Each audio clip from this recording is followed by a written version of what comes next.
मेरा साहिब जग में महान है। तेरे चरणों में मेरी जान है, मेरा साहिब सत्य समान है। मैं बंदगी साहिब की करूं, मेरा साहिब ही भगवान है। साहिब जग में महान है। साहिब बंदगी, साहिब बंदगी, साहिब साहिब बंदगी, साहिब बंदगी, साहिब बंदगी, साहिब बंदगी, साहिब बंदगी, साहिब बंदगी, साहिब बंदगी, साहिब मेरा साहिब। मेरा तर्क है कि धरती पर जितने भी प्राणधारी हैं सब फिजिकल भी एक जैसे हैं। जितने भी दुनिया में जीव हैं वो फिजिकल भी एक जैसे हैं। मैंने कहा डॉक्टर साहब आपने तो विज्ञान ने जीव को कब देखा? सीमन में, बीज में, जब उसका विकास हुआ, फर्टिलाइजेशन हुई। वो उसका प्री बेस नहीं है। पर अगर आप मूल तत्व पर जाएंगे जीव के, तो सभी अति सूक्ष्म है जीव भी जो फिजिकल है। सबका बेस जो प्री बेस है सेम है। आपने तो उनको विकसित होने के बाद में माइक्रोस्कोप से देखा कि हाँ आदमी का शुक्राणु इस तरह है, बाकी जीव का इस तरह है। लेकिन अगर आप प्री बेस पर जाएंगे तो सेम है, वो सेम है जितने भी जीव हैं। मैंने उनको एग्जाम्पल दिया, दो आदमियों को खड़ा किया। मैंने कहा ये दोनों हम शक्ल हैं। बोला नहीं महाराज कैसे? एक थोड़ा ऊंचा है, एक थोड़ा बड़ा है, एक थोड़ा छोटा है, एक सांवला है, एक की नाक थोड़ा इस तरह है। मैं कहा सुनो डॉक्टर साहब यही तो रहस्य है। देखो दोनों एक हैं, देखो दोनों के हाथों आर्म्स की लोकेशन एक ही पॉइंट पर है, साइड एक लेफ्ट में एक साइड में। दोनों का मुंह एक ही लोकेशन पर है। दोनों के कान देखो सेम लोकेशन पर है। दोनों की गर्दन सेम लोकेशन पर है। दोनों की टांगें सेम लोकेशन पर है। सच ये है कि दोनों हम शक्ल हैं। पर ये थोड़ा परिवर्तन कहाँ आया? जब ये जीव बीज में था, शुक्राणु, वहाँ उसका आहारी बीज था। लाइफ शॉर्ट थी, 2-2.5 दिन थी। वो जन्म ले रहा था, मर रहा था। वो तो मात गर्भ में आकर पनपा। तब तक वो क्या था, उसको जैसी डाइट मिल रही थी उसकी आकृति वैसी बनी। उसको अगर वहाँ पर सब अलग अलग भोजन खा रहे हैं, इसलिए फर्टिलाइजेशन उसका जो विकास था वो अलग हुआ। इस कारण से शक्ल में चेंज आ गई है। दूसरा ये हुआ माँ की डाइट भी अलग थी। और ज़्यादा चेंजिंग इसलिए आई क्योंकि जितनी भी छोटे कद की माताएँ हैं उनकी जो संतान, उनकी जो बेबी ट्यूब है छोटी है, उनके बच्चे अलग किस्म के होंगे। जो थोड़ी हाइट वाली माता है उनके और हुए, और माताओं बहनों का भी खान पान अलग है। इस कारण से ऐसा हुआ, थोड़ा डिफरेंस हुआ। लेकिन हम सबका प्री बेस सेम है। फिर मैंने उनको समझाया कि देखिए जितने भी जीव हैं उनमें कुछ चीज़ें समान मिल रही है। आक्रांता सभी हो रहे हैं, डिफेंसिव सभी हैं, ऑफेंसिव सभी हैं, और सभी प्रेम कर रहे हैं, सभी अपनी बच्चों की परवरिश कर रहे हैं। सभी जीव जंतुओं की एक जैसी नेचर मिल रही है, कई चीज़ें मिल रही है। ये चेंजिंग हुई किसी कॉज से। फिर मैंने एग्जाम्पल दिया कि देखिए अगर एक बंदरिया के गर्भ में कुत्ते के स्पर्म को, कुत्ते के शुक्राणु को स्थापित करेंगे तो पता है क्या हुआ? वो वहाँ पर विकसित होगा, विकसित हो जाएगा। और वहाँ जब वो बंदरिया जन्म देगी, जब वो एक को धारण करता है, स्पर्म बंदरिया के गर्भ में स्थापित हुआ, तो वो जो पैदा होगा वो कुत्ता नहीं होगा भाई। जो पैदा हुआ वो बंदर हुआ, लेकिन उस बंदर के अंदर कुत्ता होगा, अंदर कुत्ता होगा। आकृति उसकी बंदर की हुई है। क्यों? बेबी ट्यूब में सांचा उसको बंदर वाला मिला। मैंने उसे उदाहरण दिया, जैसे हम आइसक्रीम जमाते हैं, एक पहले उसका मटेरियल बना देते हैं, रबड़ी डालकर या दूध डालकर घोल बनाते हैं। उसी एक मशीन में चौकोर फरमा है, नलका है, उसमें आइसक्रीम रखी तो आइसक्रीम चपटी हो जाती है। अगर गोल नल की है, मटेरियल सेम है और मशीन एक ही है, पर वो निकलता क्या है भाई? वो निकलता है गोल आइसक्रीम होकर के। अलग अलग हम साइजें बना लेते हैं। इसी प्रकार से मैंने एग्जाम्पल दिया, अभी कई संस्थाएं भी बोल रही हैं कि जर्सी गायें क्या है, जब वो मोशन में आई, इंजेक्शन दिया, सुअर के स्पर्म पहुंचाए और गाय प्रेग्नेंट हो गई, क्योंकि वैज्ञानिकों ने देखा सुअरी के पास बड़ा दूध है, काफी दूध है, और 10-10 बच्चों को भी पिला करके उसके पास दूध है, इसलिए उन्होंने वो उसके स्पर्म गाय में प्रविष्ट किए। अब जो पैदा हुआ वो सुअर तो हुआ नहीं ना, वो तो गाय हुई। इसलिए मोस्टली फ्रिजियन और जर्सी गायों को इंजेक्शन दे रहे हैं। जो पैदा हुआ आकृति तो गाय की थी, लेकिन क्या उसमें सुअर था? सुअर है। उसकी पीठ देखना सुअर की तरह है, उसकी आवाज़ भी देखना सुअर की तरह है, उसके दूध में भी डिफरेंस आ गया। आप देखें अपने देसी गाय के दूध में डिफरेंस है, उनमें डिफरेंस आ गया ना। इसी प्रकार से हम सब का बेस सेम है। जैसे जैसे बेबी ट्यूब मिला वैसे वैसे विकास हुआ, जैसे डाइट हुई वैसे आकृतियां बन गई, जैसा जलवायु मिला थोड़ी हम में चेंजिंग आ गई। तो जब हम किसी भी प्राणी को मार रहे हैं, सबको तो दुख समान होता है, सबको तो कष्ट बराबर मिलता है।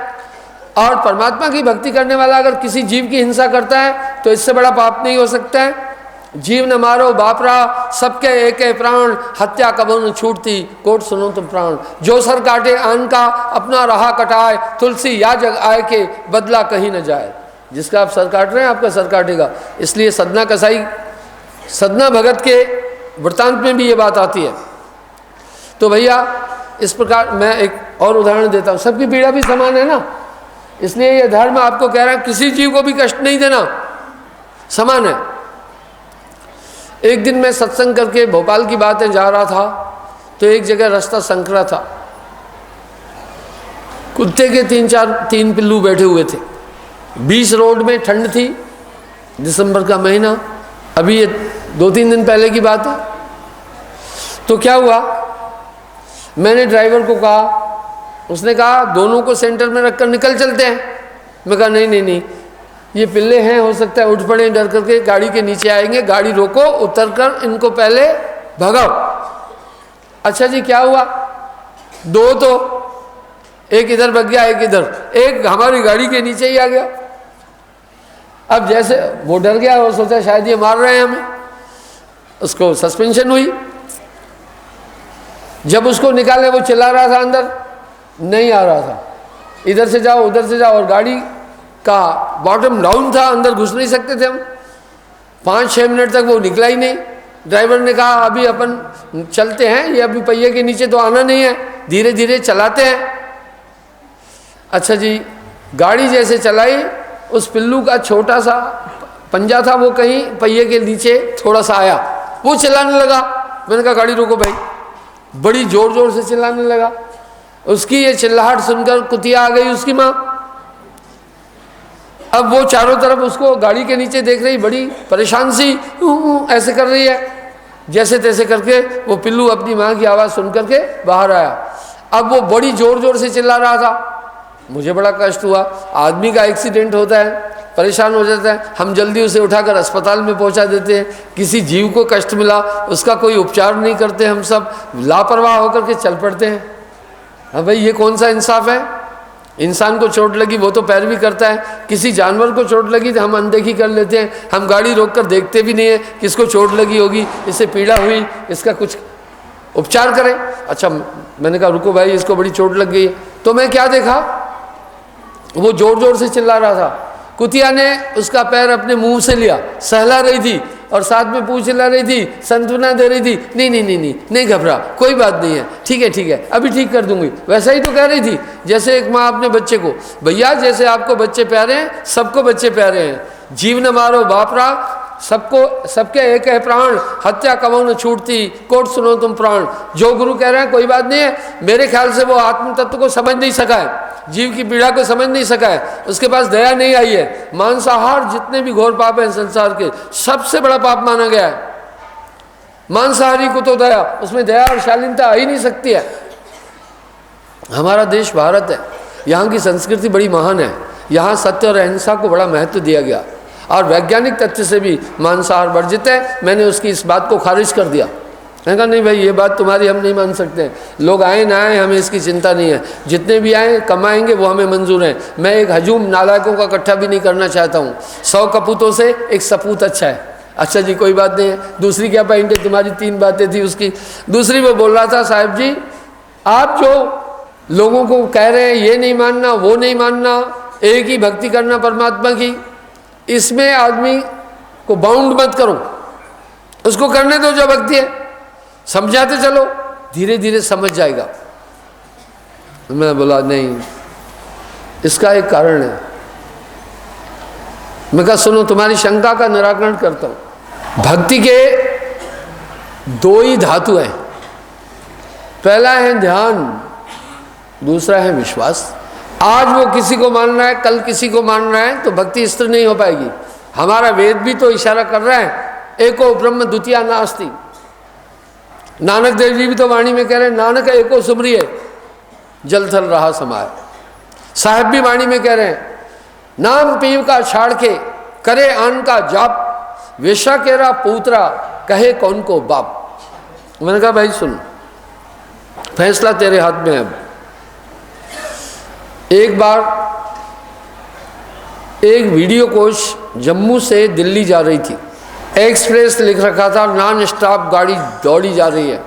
भाई ये तो बड़ा जुल्म है। नॉन स्टॉप का मतलब ये नहीं है कि ट्रैफिक रूल को अब तुम फॉलो नहीं करोगे और गाड़ी तेज चला चला कर एक्सीडेंट करते जाओगे, ये कैसी नॉन स्टॉप है। चाहे आप कुछ भी लिख दो, आपको ट्रैफिक रूल को तो फॉलो करना ही पड़ेगा। अच्छा जी, उसने आगे 4 फोटो लगाए हुए थे, एक शिवजी महाराज का, एक राम जी का, एक हनुमान जी का, एक आदि शक्ति का। कोई बात नहीं, मेरा ये सवाल है वो आदमी पुजारी किसका था, वो भक्ति किसकी कर रहा था?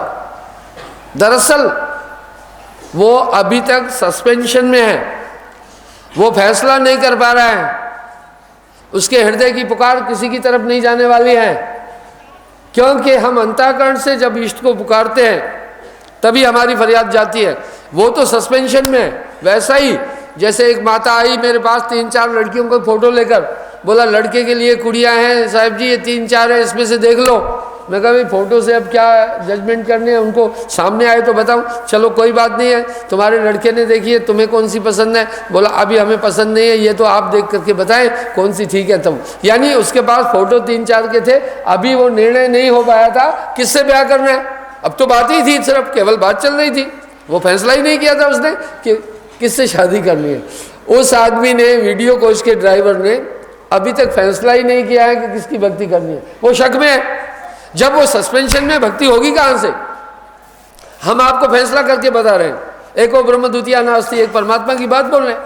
तो हम भाई कोई न तो हमारा शिवजी महाराज से कोई झगड़ा है, कोई भस्मासुर हूँ नहीं, न तो राम जी महाराज से कोई लड़ाई है, कोई रावण हूँ नहीं है, न तो माता वैष्णो से लड़ाई है, कोई शंकासुर आदि कोई राक्षस हुई नहीं है, और न तो हमारा हनुमान जी महाराज से कोई झगड़ा है। भाई महान परम भक्त थे, हम उनका सम्मान करते हैं, ऐसी बात नहीं है।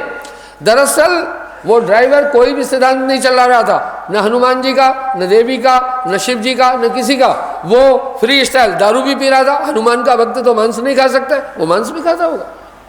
इस तरह आज भक्ति कैसी करना चाहता आदमी, बेरोक टोक कह रहा है पाप भी करूं, छल भी करूं, कपट भी करूं, धोखा भी करूं, गंदे काम भी करूं और पार भी हो जाऊं। गुरु आजन लोग पैसे के कारण करे, तू आजा बस, तू भेजा बस, पारम पार है, तू सानू भी कुछ थोड़ा देर ठगियां करता रहे, तेरा बेड़ा पार है।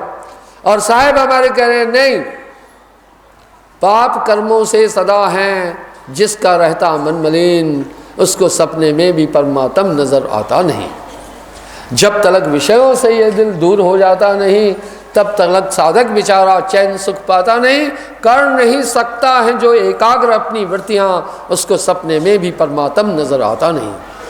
क्या हुआ वेदों के पढ़ने से न पाया भेद को, आत्मा जाने बिना कोई ज्ञानी कहलाता नहीं। इसलिए वो आदमी सस्पेंशन में है। अजी हम सबको मान रहे हैं, वाह भाई वाह, सबको मान रहे हैं, इसका मतलब तुम अभी स्थिर नहीं हो। तो मैंने कहा भाई भक्ति का पूरा धातु है भरोसा। भरोसा एक बार, अगर आपका विश्वास कई जगह बढ़ गया तो फिर वहाँ वो प्रेम और विश्वास की यही एक आदत है, एक ही जगह टिकेगा। अरे भाई आप चाहते हैं आपकी स्त्री किसी और से प्रेम ही नहीं करे, आपसे ही, अरे रहने दो यार, वो कहीं और किसी से प्यार कर रही है, आपसे भी कर लेगी, आप मंजूर नहीं कर रहे हैं, क्योंकि आप ये ठीक से जानते हैं प्रेम होता ही एक है। अगर उसने कहीं और लगाया तो हमसे प्रेम ही नहीं हो पाएगा। कबीर मन तो एक है, भावे जहाँ लगाए, भावे गुरु की भक्ति कर, भावे विषय कमाए। और स्त्री भी चाहती है अपना पंधा हमसे ही प्रेम करे, बाकी किसी तरह नहीं उलझे। वो बेचारी बाल बच्चों को जन्म दे देती है, थोड़ा सा उसका रूप ढल जाता है, सिंगार फिंगार भी करती है, सोचती है ऐसे रिझा लूँ नहीं तो किसी दूसरी कुड़ी के चक्कर में नहीं फंस जाए। वो पूरी लेपा पोती करती रहती है बस इसलिए कि वो सोचती है कि दूसरे से प्रेम नहीं करे। तो साहब ने एक वाणी साफ साफ बोल दी है, उसे यकीन दिलाओ हे प्रिय तुम हम एक हैं, तो उसको इस सब की ज़रूरत ही नहीं पड़ेगी। वो तो भय से ऐसा कर रही है कि सौंदर्य प्रधान ये प्राणी, कहीं दूसरी लड़की सुंदर दिखी उधर नहीं अटक जाए। अब वो सुंदर बनने का उपक्रम कर रही है, इसलिए वो अपनी हालत भी ख़राब कर देती है, कभी कभी अपना होलिया भी चेंज कर लेती है। ये सब चीज़ें क्या है, जब भी इंसान ये दृढ़ हो गया एक भक्ति में, मेरे तुम्हें कमला के रवि एक है, रवि के कमल हजार अनेक, मौसम तुम्हारे बहुत हैं, तुम सब मेरो एक।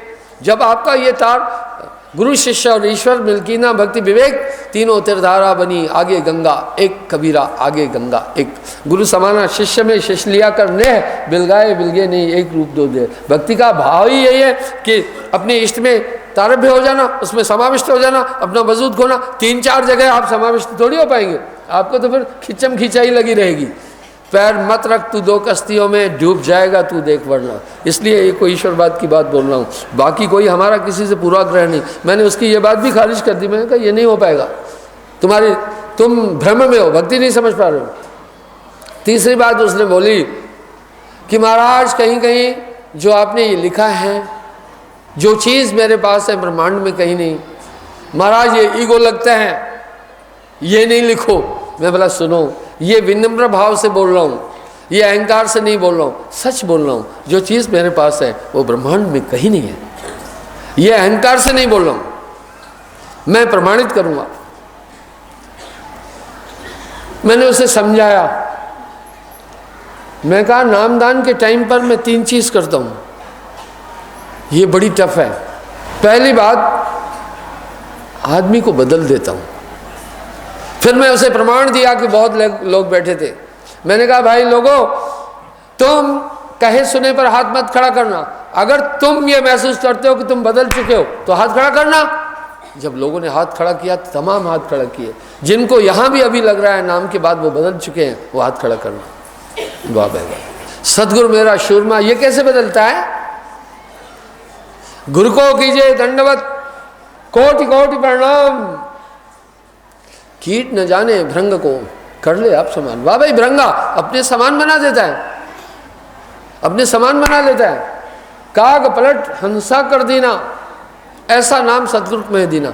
मैं बोला भाई मैं सच में बदल रहा हूँ, पर बड़े बड़ाई ना करे, बड़े न बोले बोल, रहमन हीरा कब कहे लाख टका मेरा बोल। बड़े बोल तो बोल ही नहीं रहा हूँ, जो सही है। आपके 2 बेटे हैं, कोई पूछता है भाई बेटे हैं क्या, आप कहते हैं हाँ 2 बेटे हैं। ये कौन सा घमंड हुआ?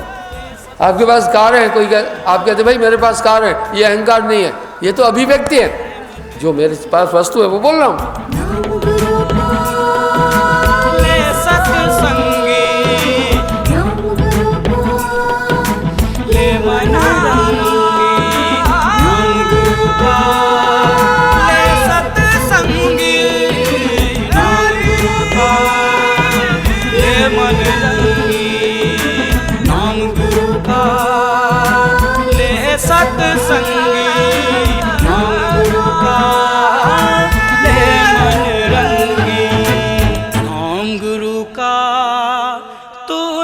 सत्संगी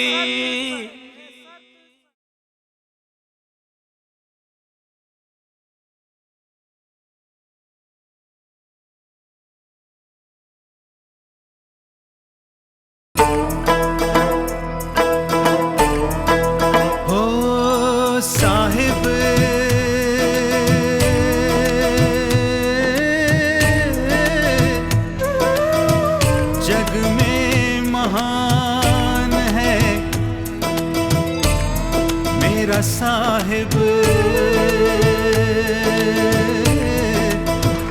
जग में महान है। तेरे चरणों में मेरी जान है, मेरा साहिब सत्य समान है। मैं बंदगी साहिब की करूं, मेरा साहिब ही भगवान है। साहिब जग में महान है। साहिब बंदगी, साहिब बंदगी, साहिब साहिब बंदगी, साहिब बंदगी, साहिब बंदगी, साहिब बंदगी, साहिब बंदगी,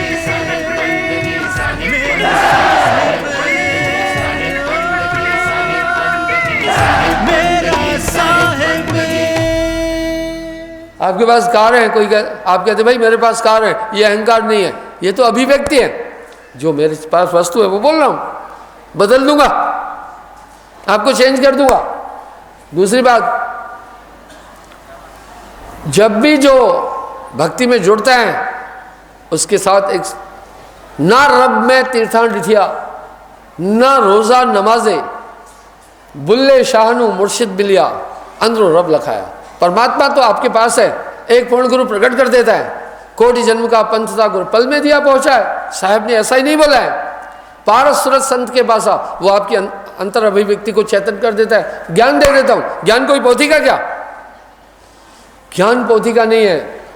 जब अंतःकरण प्रकाशित हो जाता है तो अंदर के मत्सर दिखते हैं, काम, क्रोध, लोभ, मोह, अहंकार, किस प्रकार से हमारा मन हमें इस संसार में भ्रमित कर रहा है वो समझ में आने लगता है। किस प्रकार से बुद्धि काम कर रही है, मेरी आत्मा कहाँ है, पूरा ये चश्म दिल, हाल का दिल सब सामने आ जाता है। ये गुरु कर देता है। इसलिए अब गुरु सजीवन नाम बताए, जाके बल हंसा घर जाए। साहब ने इसी क्रिया को कहते हैं नामदान देना। पारस सूरत संत के बासा, कोटि नाम संसार में चिंते मुक्ति न होए, मूल नाम ये गुप्त है बूझे बड़ला कोई। मैं बोला आप तुम ईमानदारी से विविध पंथों के लोगों का रेशो देख लेना, तुम्हें पता चल जाएगा कि कौन किस लेवल पर है। किसी ने नाऊ से पूछा, कटिंग कराने गया, बोला बाल साफ कर। मैंने पूछा कैसे है मेरे बाल, कितने हैं? बोला चिंता मत कर, अभी 1 मिनट में तुम्हारी निगाह के सामने कर दूंगा, देख लेना कि कैसे है, अभी क्या वर्णन करूं। इस तरह कहे कबीर, ये सैन गुंगा तणी होय गुंग तो समझ आवे। आप ये बदलाव देख सकते हैं कैसे। पहले जब मैं था तो गुरु नहीं, अब गुरु है मैं ना है। प्रेम गली अति संकरी तामे दोने समाये। क्या चेंज आई? कोई आपका नाक नहीं चेंज कर दूंगा, पर यह भी हो सकता है, मैंने ये भी आजमाया है। कंसंट्रेशन से आदमी की फेस को भी चेंज किया जा सकता है, शक्ल भी चेंज किया जा सकता है। फिजिकल भी गुरु किसी को अपना हम शक्ल बना सकता है और स्पिरिचुअली भी बना सकता है। ये कंसंट्रेशन का खेल है। जब कंसंट्रेशन करके पूरा ज्ञान और पूरी मेंटलिटी ली जा सकती है, प्रमाण मिलता है। एकलव्य ने द्रोण का ध्यान करके ही पूरी शिक्षा धारण कर ली थी। परमात्मा का ध्यान मनुष्य क्यों कर रहा है? उसके पूरे गुण अपने और खींचने के लिए। इसलिए ये मैन कंसंट्रेशन, मूल सूरत, पारस सूरत संत के बासा, उसके पास ये ताकत है, आपको बदल देगा। अगर नहीं बदला तो आप एक अच्छे गुरु के संपर्क में नहीं आए। आप ईमानदारी से सोचना, आपको चेंज हुए या नहीं हुए, आप में बदलाव हुआ या नहीं हुआ, आप निर्मल हुए या नहीं हुए, आपको तत्वबोध हुआ या नहीं हुआ, आपके अंदर के विकारों पर नियंत्रण हुआ या नहीं हुआ। अगर नहीं हुआ तो आप सच्चे गुरु की तरफ नहीं पहुँचे हैं। आप डरना नहीं, आप गुरु की तलाश कर लेना। फिर नानक देव जी ने साहब ने अपनी वाणी में एक बात कह दी, जब तक गुरु मिले नहीं सांचा तब तक करो गुरु 10 पांचा। लेकिन ऐसा भी नहीं करना कि गुरु के कहने पर चले ही नहीं, अमल ही नहीं किया और उसके बाद बदलाव नहीं आया तो गुरु बेचारा क्या करे जब चेला खोटा होए, पारस बेचारा क्या करे जब लोहा खोटा होए। पारस से परसा नहीं तो रहा लोह का लोह। अच्छा तो भाई इसका मतलब यह है, कोई सरगुण में रीझ रहा, कोई निर्गुण ठहरा है, अटपट चाल कबीर की, मुँह से कहीं न जाए कबीरा, मुँह से कहीं न जाए। इसका क्या मतलब है? सरगुण में, भाई सरगुण में तो बोल रहे हैं आपको, भाई सरगुण भी तो ठीक से करो ना। पहले वो ठीक से नहीं कर रहे हो, पाप कर रहे हो, छल कर रहे हो, गंदे काम कर रहे हो। सरगुण भक्ति क्या बोल रही है? सनातन क्या बोल रहा है? सरगुण भक्ति भी बोल रही है आपको 2 तरह की मुक्ति मिल जाएगी, सालोक्य और सामीप्य। स्वर्ग आदि में पहुंच जाओगे, पितरादि लोकों में पहुंच जाओगे, नरक से बच जाओगे। क्या करना है? दान कर, पुण्य कर, तीर्थ कर, व्रत कर, शुभ कर्म कर, मन वचन कर्म से किसी प्राणी को दुख मत दे और धर्म और वेदानुकूल चल। मृत्यु के बाद स्वर्ग आदि लोगों की प्राप्ति हो जाएगी। वो भी तो एक आचार बता रही है, उसमें भी तो एक नियम है।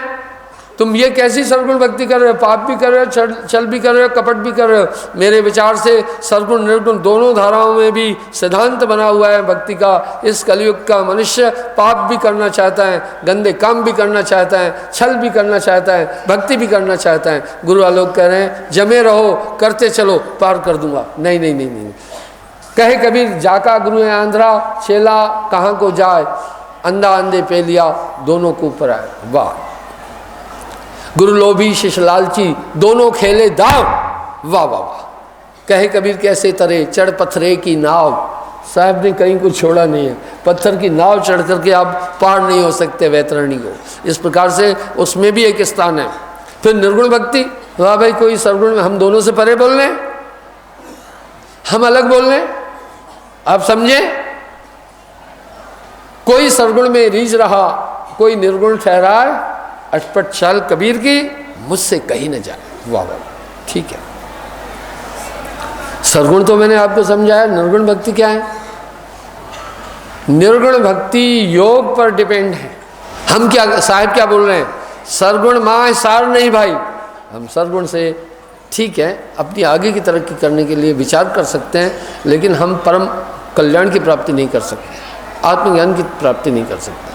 तो क्या है, निर्गुण में नाम निरंजन राई। साहिब करें इससे हम ब्रह्म आदि लोगों की प्राप्ति कर सकते हैं, लेकिन पुनर्जन्म विद्यते हम हमेशा हमेशा के लिए संसार सागर से पार नहीं हो सकते। साहिब कह रहे सरगुण में सार नहीं भाई, निर्गुण नाम निरंजन राई। तो कहा सरगुण भक्ति करे संसारा, निर्गुण योगेश्वर अंसारा। तुम दोनों के पार बताया। धर्मदास जी कह रहे हैं आप दोनों के पार बता रहे, मेरे चित्त एको नहीं आया, फिर ये कौन सी भक्ति करूं। साहेब वाणी में कह रहे हैं आगे भक्त भय भव भारी, योगी सन्यासी लटधारी, करी भक्ति पर युक्त निधारी। आदि भक्ति शिव योगी की केरा, राखी गुप्त न जग में हेरा। अक्षर एक ध्यान धुन लावे, 100 अक्षर है ररंकारा, तासे उपजे सकल पसारा। तासे मेरी भक्ति न्यारी, उसको क्या जाने संसारी। साहब कह रहे हे रामदास, आदि भक्ति शिव जी से बड़ा कोई भक्त नहीं, योगी नहीं, 4 युग की समाधि करता है लेकिन रंकार तक। तासे मेरी भक्ति न्यारी, शिव सनकादि सनक सनंदन संत तुम्हारा, सनकाधिक ये 4 अवतारा। सनकाधिक से निर्णय भयऊ, सनक सनंदन सनंत कुमारा, सनकाधिक ये 4 अवतारा। केते ब्रह्म होए गयऊ, सनकाधिक से निश्चय भयऊ। जाय सो भी जाय निरंजन माह समावे, आगे का वो भेद न पाए। अर्थात शिव सनकादि सनक सनंदन आदि अवतार जिनके आगे कई कई सृष्टियाँ हुई, वो भी निरंजन तक का ध्यान करते हैं। तासे मेरी भक्ति न्यारी। साहिब करें भाई अलग की बात बोल रहा हूँ। साकार कहो तो माया माही, निराकार कह आए नाही, है जैसा तैसा रहे कहे कबीर विचार। तो आइए इस तरह से निर्गुण भक्ति 5 शब्दों के इर्द गिर्द हैं, 5 नामों के इर्द गिर्द हैं निर्गुण। साहब निर्गुणवादी नहीं थे। कुछ लोग ब्रह्मवश कह रहे हैं कि कबीर साहब निर्गुणवादी थे। नहीं, कबीर साहब निर्गुणवादी नहीं थे, ये तो साहित्यकारों ने अज्ञानवश लिखा है। दादू दयाल उच्च कोटि के संत हुए, वो तो साहिब के बड़े फैन थे, बड़े भक्त थे। वो कह रहे हैं दादू नाम कबीर का, जो कोई लेवे और उसको कभी न लागती काल बज्र की चोट। दादू दयाल जी कह रहे हैं हिंदू तो हद में चले, मुसलमान हद पार, दादू चाल कबीर की दोनों दीन में ना आए। अर्थात हिंदू सरगुण में, मुसलमान निर्गुण में, निराकार में। साहिब कह रहे हैं, दादू जी कह रहे हैं कबीर साहब ने दोनों से परे बतलाया। आइए हम देखते हैं निर्गुण भक्ति। निर्गुण भक्ति 5 नामों तक है, योग है उसमें मूल लक्ष्य। उसकी धारा क्या है? योग क्रिया। ये योग शारीरिक योग नहीं। आपने देखा इस समय शारीरिक योग का भी कितना ज्यादा बिजनेस चल रहा है दुनिया के अंदर। आप देखें कभी कभी कोई साग सब्जियों के द्वारा, अन्य अन्य चीजों के द्वारा औषधियों की बात भी कर रहे हैं। सभी चल रहे हैं, सभी चीजें चल रही हैं, हम देख रहे हैं। आप देखते चलें, इस समय फिजिकल योग वाले भी कई संस्थाएं चल पड़ी। हम इसका खंडन नहीं कर रहे हैं, पर हम एक बात बोल रहे हैं, साच कहो तो मारन भाई, तुम्हारा कैसा योग है? योगी मोटा नहीं हो सकता। योगी मोटा नहीं होगा। मैं पिछले 45 साल से योग कर रहा हूँ, मेरी उम्र 60 साल हो चुकी, कहीं भी मोटापा नहीं है। एक्स्ट्रा शरीर के अंदर फैट्स ही नहीं आई। 21 घंटे काम करता हूँ, तुम मोटे हो जा रहे हो, कहीं योग में तुम्हारी त्रुटि है, कहीं तुम्हारे योग में त्रुटि है। एक लड़की मेरे पास आई, वो MBBS थी, MD कर रही थी। मैंने कहा सुन बेटी, तू कमजोर है और बीमार है, पहले अपने को ठीक कर। तू डॉक्टर है, जो भी पेशेंट आएगा तेरी पर्सनैलिटी देखेगा। जब तुझे बीमार देखेगा तो आधा तो उसको वही बीमारी और लग जाएगी। वो सोचेगा ये अपने को ठीक नहीं कर पाई तो मुझे क्या कर पाएगी। जागा गुरु है आंध्रा चेला कहूँ। मैंने कहा तू अपने को ठीक कर, तू अपने को ठीक कर। योग स्थिर रखता है शरीर को। पिछले 36 साल से मेरा वजन 66 किलो है, पिछले 36 साल से। अहंकार से नहीं बोल रहा हूँ, मुझे योग आता है। कम से कम मैं फिजिकल योग की बात नहीं कर रहा हूँ, टाइम आएगा तो बोलूँगा। मेरा क्षेत्र है अध्यात्म योग। तो इस तरह निर्गुण में एक तत्व है। पंच मुद्राओं के योग का महत्व है निर्गुण भक्ति में। खेचरी, भूचरी, चाचरी, उन्मुनी, अगोचरी। साहब ने निर्गुण भक्ति की भी सीमाएं बोली। संतों सब शब्द ही शब्द बखाना, शब्द फांस फंसे सब कोई शब्द नहीं पहचाना। प्रथम पूर्ण पुरुष पुरातन 5 शब्द उच्चारा। सोहं सत ज्योति निरंजन कहिए रणंकार ओंकारा। पहले सर्वशक्तिमान ने 5 शब्द पुकारे, सोहं सत ज्योति निरंजन रणंकार ओंकार। पंच मुद्रा, पंच नाम और ये निर्गुण भक्ति इन्हीं के इर्द गिर्द है, इन्हीं के इर्द गिर्द है। संतों की धारा अलग है, ये संतत्व धारा नहीं, ये योग धारा है। लोगों ने खिचड़ी बना दी, तमाम मत मतांतर भ्रम की स्थिति को पैदा कर रहे हैं। समाज भ्रमित है, वो इन्हीं सब चीजों को ठीक ठीक जान रहे हैं।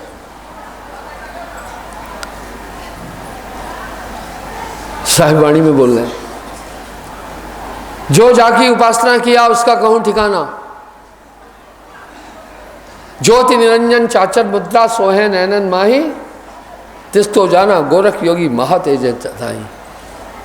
गोरखनाथ जी पहला नाम 5 नामों में ज्योति निरंजन चाचर मुद्रा में अपना कंसंट्रेशन आई के सेंटर में रखते थे। यहाँ ध्यान रख करके प्रकाश और अपना कंसंट्रेशन प्राप्त करते थे, ज्ञान प्राप्त करते थे और कहते थे यही अलग ब्रह्म है। साहिब कह रहे यही निरंजन है, आगे चलो। दूसरा नाम बोले अहंकार भूचरी मुद्रा त्रिकुटी है अस्ताना। व्यास देव तिसको पहचाना, महाज्ञान हो जाना। व्यास जी ओम का जाप कर करके और अपना ध्यान आज्ञा चक्र में रोकते थे। कुछ लोग लोकांतर देखते थे। साहिब करें ये भी आप ब्रह्मांड देख सकते हैं, उससे परे नहीं। वो सब डिसोल्यूशन के अंदर आने वाला एरिया है। तीसरा नाम बोल रहे हैं सोहंग। सोहंग शब्द अगोचर मुद्रा भवर गुफा अस्ताना। सुखदेव तिसको पहचाना, सुना हद की ताना। अगोचरी मुद्रा वाले इन्हीं अंदर की धुनों को ही लक्ष्य मानते हैं, इसी को सच्चा नाम बोलते हैं। चौथा नाम बोल रहे हैं सत सप्सो उन्मुन मुद्रा सो प्रकाश नहीं। तिसको झिलमिल ज्योत दिखाना जाना जनक विधेयी। उन्मुनी मुद्रा में आदमी जाकर सहस्त्र सार में एकाग्र होता है। इसको सहस्त्र सार क्यों कहते हैं सुने। शरीर के अंदर खट चक्र है, 6 चक्र है। मूलाधार चक्र, स्वादिष्टान चक्र, मणिपूरक चक्र, अनहद चक्र, विशुद्ध चक्र और आज्ञा चक्र। ये क्या है? ये शक्ति के केंद्र हैं। मूलाधार पर गणेश जी का वास है, 4 दल, यहाँ 4 शब्द उत्पन्न होते हैं। और शिशन इंद्र पर स्वादिष्टान चक्र 6 दल कमल कहलाता है। यहाँ ब्रह्मा जी और सावित्री का वास है। सृष्टि वहीं से चलती है। तीसरा मणिपूरक चक्र नाभि में विष्णु जी का यहाँ वास है। लक्ष्मी जी के साथ पूरे शरीर का संचालन यहीं से होता है। यपिंडे सब्रमंडे, पूरे ब्रह्मांड का पालन करता विष्णु जी कहलाते हैं। अष्टदल कमल, द्वादश चक्र हृदय में, अनहद चक्र जहाँ शिव जी का वास है, यहाँ आदिशक्ति का वास है।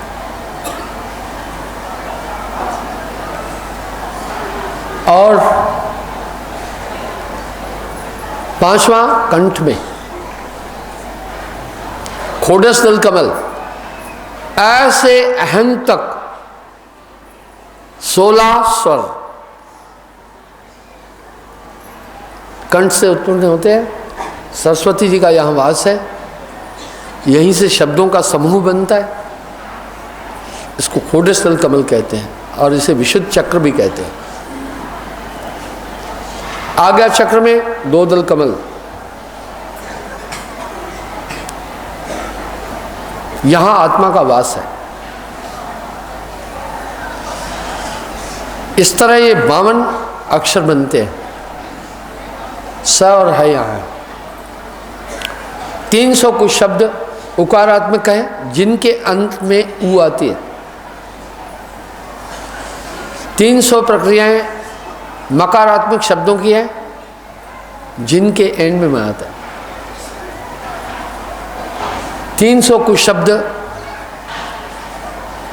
उकारात्मक है, 300 उकारात्मक, 300 अकारात्मक, 300 मकारात्मक और 52 अक्षर मिलाकर के ये 1000 बनते हैं। ये हुआ सहस्त्रसार। ये कपाट में है, यहीं से ये मस्तिष्क में है, यहीं से पूरे शरीर का संचालन है। यहाँ पर मन के संदेश आते हैं, इसलिए ये पार ब्रह्म का वास कहलाता है। हमारे पूरे शरीर का संचालन मस्तिष्क करता है। इसलिए ओम में देखो उकारात्मक, मकारात्मक, रका और उकारात्मक तीनों हैं। ओम में ऊ भी है, अ भी है और मैं भी है और नून भी है, शून्य भी है। इस तरह से ओम कार निरंजन जानो, ओम को भी साहिब निरंजन बोल रहे हैं, क्योंकि मंकनाल में बैठ कर के मन सहस्त्रसार को चलायमान कर रहा है और पूरा संसार इसी ओम के अंदर आया। वाणियाँ, छंद, विछंद, ज्ञान, परिज्ञान ओम से। इसलिए ओम का संचालन स्वयं निराकार निरंजन चलाता है। साहब इसलिए कह रहे हैं ओमकार निरंजन जानो,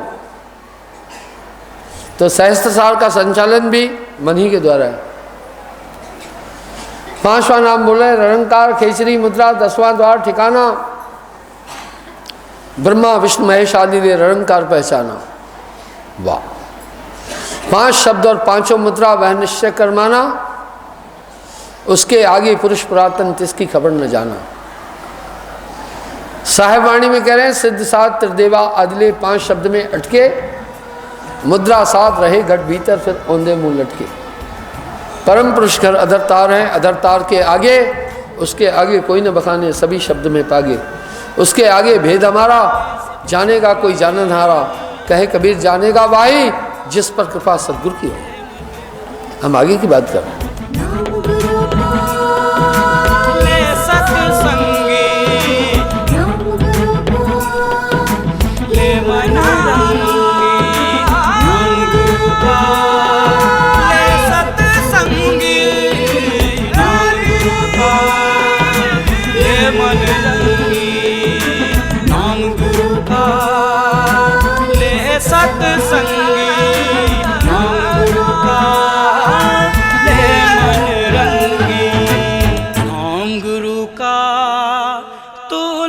सत्संगी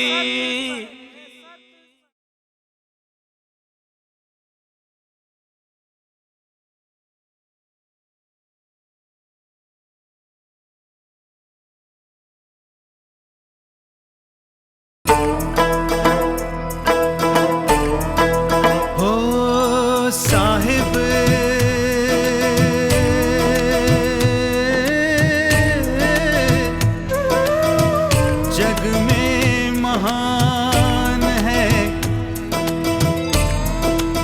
साहिब जग में महान है। तेरे चरणों में मेरी जान है, मेरा साहिब सत्य समान है। मैं बंदगी साहिब की करूं, मेरा साहिब ही भगवान है। साहिब जग में महान है। साहिब बंदगी, साहिब बंदगी, साहिब साहिब बंदगी, साहिब बंदगी, साहिब बंदगी, साहिब बंदगी, साहिब बंदगी, साहिब बंदगी, साहिब बंदगी, साहिब मेरा साहिब। लोग अंदर की दुनिया की बात करते हैं, निर्गुण भक्ति वाले कभी कभी मेरे पास आते हैं, गोष्ठी करते हैं। मैं कहता हूँ आओ गोष्ठी कर लेता हूँ। जब पूछता हूँ अंदर की दुनिया में कैसे जाते हो, अटक जाते हैं, कन्नी काटते हैं, बहानाबाजी करते हैं। मान चाहिए ना दुनिया में कि ये बहुत बड़ा पहुँचा हुआ आदमी है। भाई साफ साफ बड़ा खोरा लगता है ना। कहते हैं भाई गुरुजी ने बताया कि बोलना नहीं। मैं कहता हूँ भाई मैं तुमसे कोई क्या दीक्षा दी ये नहीं पूछ रहा हूँ, कम से कम तुम किस रास्ते से चलकर अंदर की दुनिया में जाते हो, किस खिड़की से जाते हो वो तो बता। कुछ थोड़े किताब पढ़े हैं, वो कहते हैं सुषुम्ना नाड़ी। मैं बोला वाह वाह वाह वाह ठीक है। दोहे साखी भी बता देते हैं। मैं कहता हूँ अच्छा है, पर मुझे ये बताओ सुषुम्ना नाड़ी खुलती कैसे? अटक जाते हैं कहाँ? अटक जाते हैं। कैसे खोलें? अटक जाते हैं। वो योग को भी ठीक से नहीं जान रहे, निर्गुण भक्ति भी ठीक से नहीं जान रहे, गलतियां भी कर रहे हैं। निर्गुण भक्ति भी ठीक से तो करो, आदमी ठीक से भक्ति नहीं कर रहा है। आइए हम देखते हैं। याद रखना जब तक आप इस जागृत अवस्था के अंदर हैं कभी भी अंदर की दुनिया में नहीं जा सकते हो। सुषुम्ना का खुलना क्या है देखते हैं। जब भी आप जागृत अवस्था में हैं कभी भी आप ब्रह्मांडीय चीज़ों को नहीं देख सकते हैं, आध्यात्मिक चीज़ों को कभी भी नहीं देख सकते हैं। ये अवस्था ब्रह्मांड का है, ये अवस्था अज्ञानमय है, ये अवस्था 400 BC की है, ये अवस्था छल कपट की है। इस अवस्था में मस्तिष्क क्रियाशील है। इस जागृत अवस्था में, जागृत में चक्षुण में वासा, ये ब्रह्मांड का है। 1000 साल भी किसी को पोथियाँ पढ़ाते रहना कि संसार झूठा है, संसार झूठा है, संसार से मोह हटा, कभी नहीं हटा पाएगा, क्योंकि ये इस अवस्था की देन है। अवस्थाओं की अलग अलग देन है। अगर आदमी नशा कर लेता है तो कोशिकाएं अलग किस्म की हो जाती हैं, और भांग खा लिया तो 3 चीज़ें दिखेगी, कभी उड़ते दिखेंगे, कभी टोए टिब्बे दिखेंगे, कभी खड्डे दिखेंगे, वो होते नहीं हैं। ये मस्तिष्क के कारण से अनुभव हुए। इस तरह ये जगत का आभास इन इंद्रियों के कारण से हो रहा है। पूरी इंद्रियों का संचालन मस्तिष्क कर रहा है। आप देखो मस्तिष्क का पूरे शरीर पर संचालन है, और मस्तिष्क का संचालन मन करता है। मन मंकनाल में बैठा हुआ है। इसलिए कहत कबीर सुनो भाई साधो, जगत बना है मन से। ये पूरा मन का खेल है।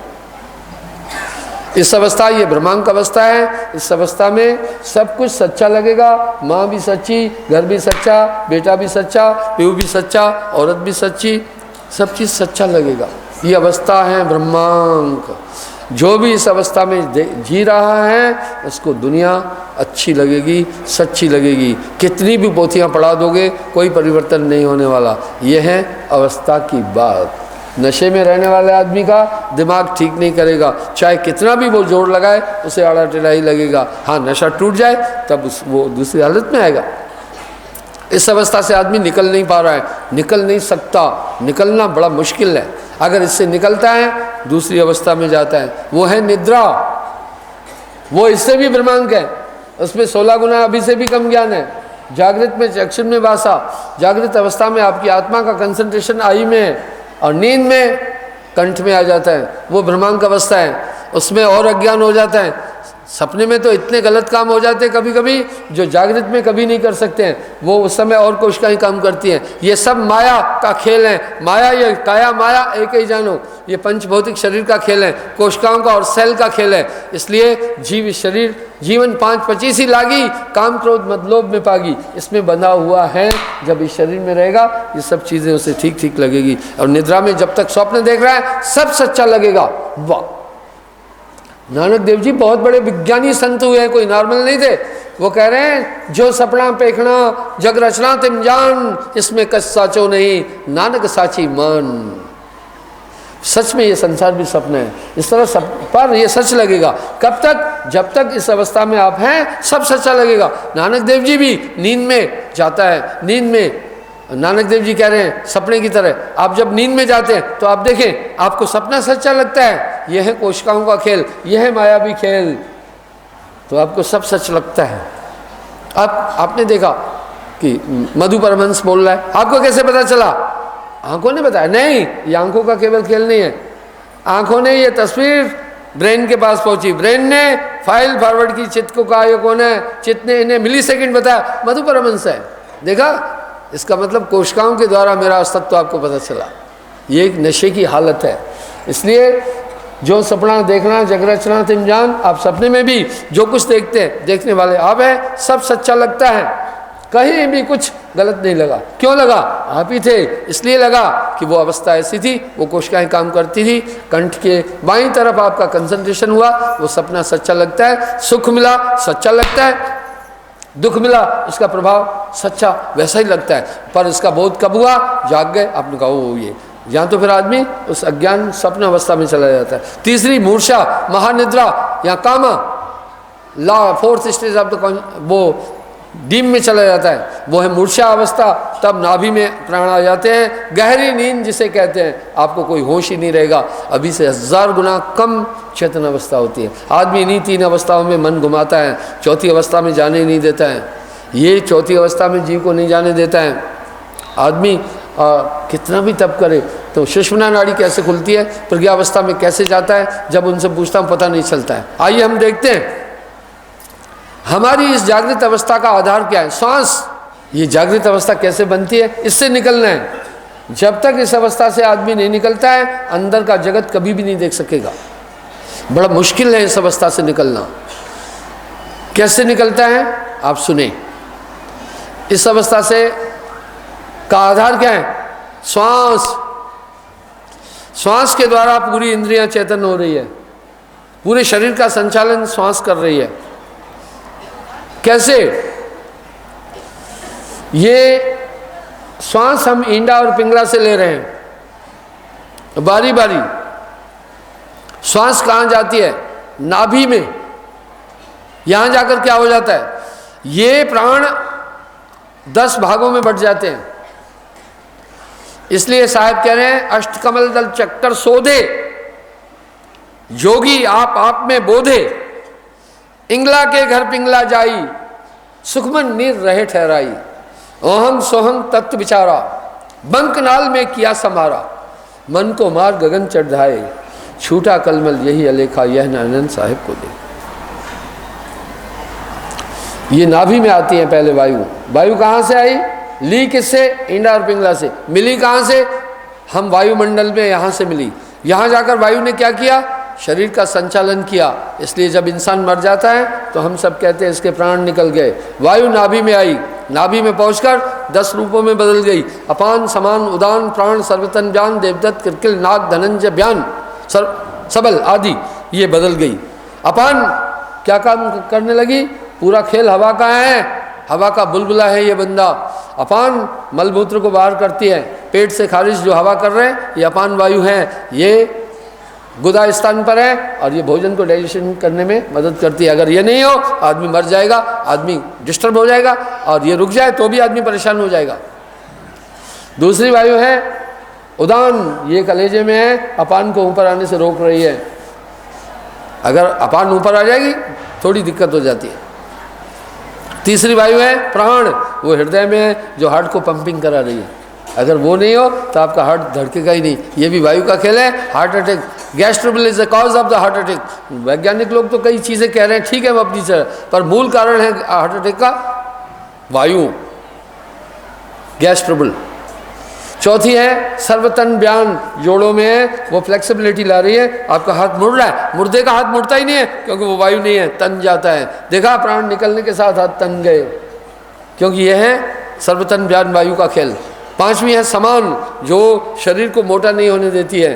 अगर मोटापा भी गैस ट्रबल है, वो शरीर को मोटा नहीं होता। और छठी है धनंजय, ये बाजुओं में आ जाती है नाड़ियों के द्वारा, नौ नाड़ियों में घूम करके इससे जोर लगा रहे हैं, ये उठाया, ये भी धनंजय वायु है। ये वायु का पूरा खेल है, बोलना, सुनना, सुकड़ना, पसरना, बल लगाना, ये धनंजय वायु।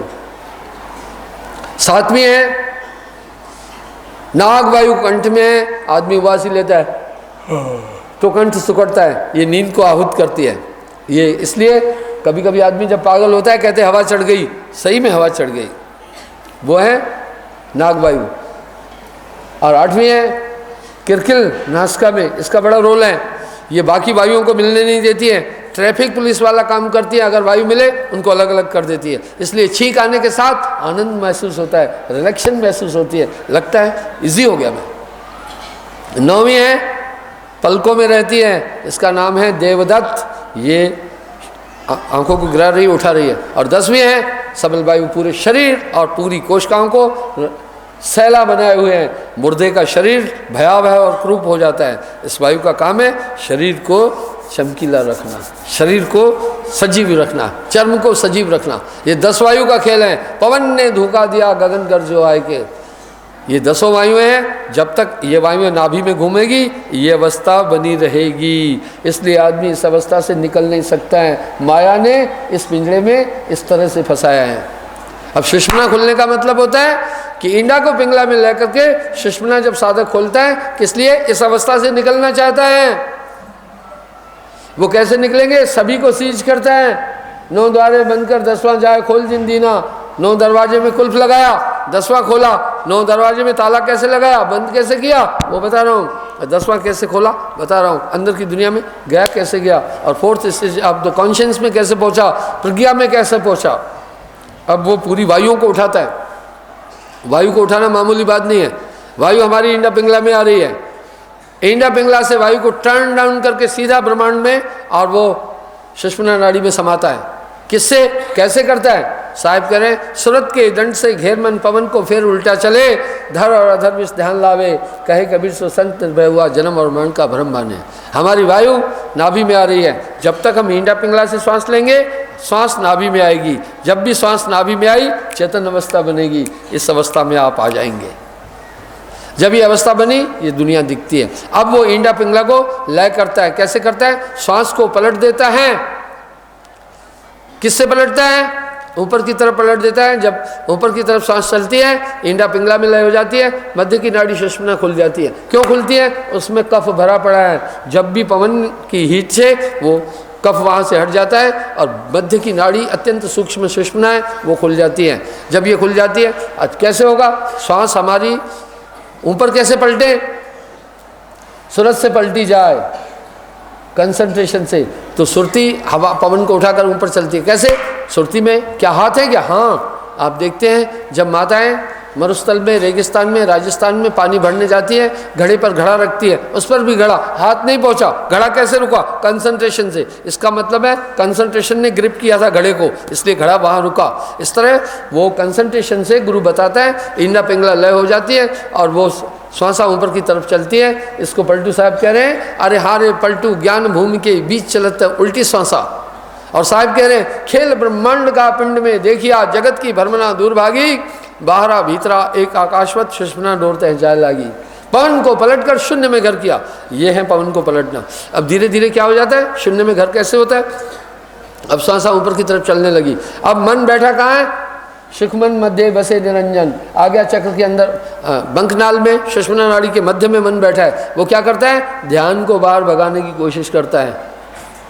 क्यों भगाता है? जैसे ध्यान आपका बाहर चला जाएगा कहीं श्वासा से हट करके तो फौरन नाभि के अंदर आपकी फिर श्वासा गिर जाएगी। जब गिर गई, चाहे 1 घंटा बैठे थे, कुछ नहीं, अंदर की दुनिया मिलनी है, साधक को हताश करता है, अंदर कुछ नहीं है। मानत नहीं मन मोरा साधो, मानत नहीं मन मोरा, यहाँ मन रुकावट देता है। कितने तपसी तप कर डारे, काया डारी गारा, ग्रह छोड़ भय सन्यासी तेव न पावत पारा।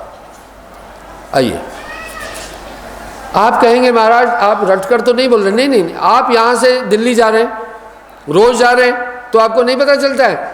आप बड़ी फ्री स्टाइल में बोलते हैं, जल्दी से बोलते हैं। आप बोल देते हैं अरे भाई जम्मू से पहले चलते हैं पठानकोट, पठानकोट से हम जाते हैं जलंधर, जलंधर से गाड़ी पकड़ कर गाड़ी सीधी जाकर रुकती है लुधियाना, लुधियाना से जाते हैं अम्बाला, अम्बाला से गाड़ी सोनीपत होती हुई से दिल्ली। तो आपको इस पर कोई मशक करनी नहीं है, क्योंकि जब रोज़ जा रहे हैं आपको पूरी स्टेशनें पता है। इसी प्रकार से मैं जो अंतर गंभे की बात बोल रहा हूँ, अनुभव की बोल रहा हूँ, किताब से पढ़ के थोड़ी बोल रहा हूँ। जिसको शंका है गोष्ठी कर ले भाई, बता दूंगा कि अंदर की दुनिया कैसी है। अहंकार से थोड़ी बोल रहा हूँ, यथार्थ बोल रहा हूँ। तेरा मेरा मनवा कैसे हो ही रे, एक हो ही रे। मैं कहता आंखन की देखी, तू कहता कागज की लेगी। मैं कहता हूँ जागत रहिए, तू रहता है सोई रे। मैं कहता सुलझाना हारी, तू रहता उलझाई रे। तेरा मेरा मनवा कैसे कोई रे। यहाँ पर मन क्या करता है, बड़े तरीके से आपके ध्यान को हटा जाता है। कैसे हटा लेता है? मन बड़ा चालाक है। मन को मालूम है आपके कौन कौन से ज़रूरी काम बाकी है, किन किन चीज़ों से आपको पीड़ा मिलती है, किन किन चीज़ों से मज़ा मिलता है। उन्हीं ख्यालों को ब्रेन के पास पहुँचाता है। ब्रेन वही याद दिलाता है, मेमोरी, फिर जल्दी से आपका ध्यान उधर चला जाता है। अचानक याद आ जाएगा रतन सिंह ने गाली बकी थी, फिर आपका ध्यान यहाँ से हटाकर उस जगह पहुँच जाएगा जहाँ रतन सिंह गाली बकी। इधर पीछे लूट हो गई। क्या लूट हो गई? सीधा आपका ध्यान हट गया, नाभि में सांस फिर आ गई। आपकी अवस्था यही बनी रही। आप परेशान हो गए 1 आध घंटा, आपको कुछ लभ्या नहीं, आप हताश हो गए। आप कहते छोड़ो यार, इतने दिन से लगा था कुछ भी नहीं हुआ। बात वही होगी कि भाई जोगा सिंह बड़ा तंदुरुस्त लड़का था, सुंदर भी था, हमारी बटालियन में था, मैच बैटर था यार। वो जूठी प्लेटें वगैरह उठाता था, ये सब काम करता था।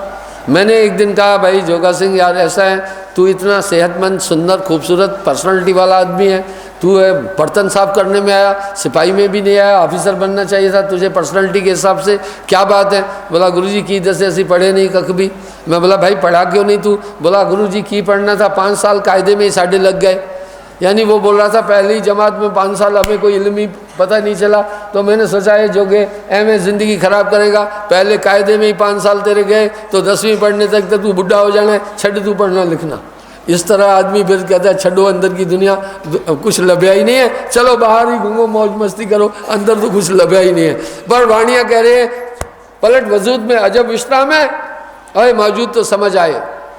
ज्ञान समाधि सुनत और कोई सुनता नहीं, पलटू जो कोई सुने तिसके पूर्ण भाग, उल्टा कुआं गगन में तिसमें जरे चिराग, आदि आदि शब्द आ रहे हैं। तो यहाँ पर क्या हो जाता है, वो हताश हो जाता है, कहता है छोड़ो कुछ नहीं है। योग करना भी साधारण चीज़ नहीं है। फिर धीरे धीरे धीरे धीरे मन बड़ी मशक करता है, कभी कभी एकाग्र होता भी जाता है। जैसे पवन लगा रहे श्वास और श्वास सूरत के मध्य में कभी न न्यारा होए, ऐसा साक्षी रूप है सूरत निरत से जोए। अरे सीधा तो साहब कह रहे हैं सांस और सुरती के मध्य में रहस्य छिपा हुआ है और परमात्मा आपसे न्यारा नहीं है। सूरत निरत से जोए, सूरत निरत को जो दे। सूरत के दंड से घेर मन पवन को फेर उल्टा चले, धर और अधर विष ध्यान लावे, कहे कबीर सो संत निर्भय हुआ, जन्म और मरण का भ्रम माने। टकटकी बांधे हुए जब जैसे एकाग्र है, धीरे धीरे श्वासा इधर उधर नहीं, चंद और चकोर की रीत से ध्यान कर, श्वास इधर उधर, ध्यान उधर नहीं गया, श्वासा पलट गई। अब धीरे धीरे क्या हो जाएगा, नीचे सप्लाई बंद, पर मन यहाँ जोर भरता है। मन कभी नहीं चाहता है आप अंदर घुसे। अगर आप अंदर घुस गए, मन को समझ जाए, आप मन को समझेंगे, अंदर का खेल समझेंगे। इसलिए योग भी साधारण नहीं है। मन अपने को समझ भी नहीं आने देना चाहता है किसी को भी, वहीं से बैठकर पूरी कार्रवाई कर रहा है। अगर आप शशमना में घुस गए तो आपको मन वहाँ दिखेगा, बिल्कुल क्लियर दिखेगा कि मन क्या चीज़ है, आपको समझ भी आएगा। तो बंधुओं इस प्रकार से वो लगा रहता है, गफलत नहीं, सदा होशियार देखना, सिलहली गैल है, वो लगा रहा। धीरे धीरे श्वास ऊपर की सिमट गई, नीचे बॉडी खाली हो गई, ये अवस्था गुम होने लगेगी।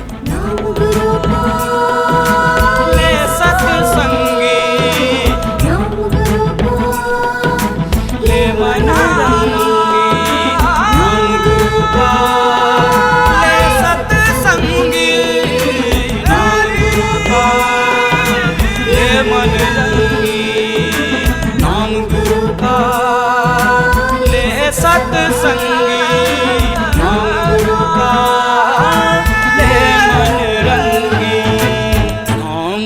का तूले सतसंगी